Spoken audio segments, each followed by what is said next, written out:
यहाँहरू सम्पूर्णलाई येशू ख्रिस्टको नाममा जय मसीह। म पास्टर खडक सुनाम कल्भरी चर्च बागडोल ललितपुरबाट मैले एउटा छोटो भिडियो लिएर आएको छु जुन पवित्र शास्त्र बाइबलसँग सम्बन्धित छ। यसले हामीलाई आत्मिक रूपमा उन्नति र प्रगतितिर डोर्याउनेछ। यूहन्ना 6:35 येशूले तिनीहरूलाई भन्नुभयो, जीवनको रोटी म हुँ, म कहाँ आउने भोकाउने छैन र ममाथि विश्वास गर्ने कहिले तिर्खाउने छैन।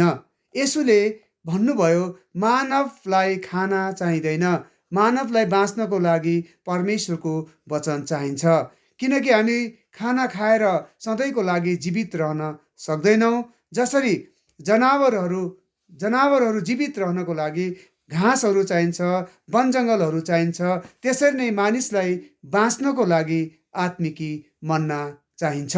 त्यसै कारण येशूले भन्नुभएको छ, म जीवनको रोटी हुँ, म कहाँ आउने भोकाउने छैन र मलाई विश्वास गर्ने तिर्खाउने छैन। हस्, जय मसीह।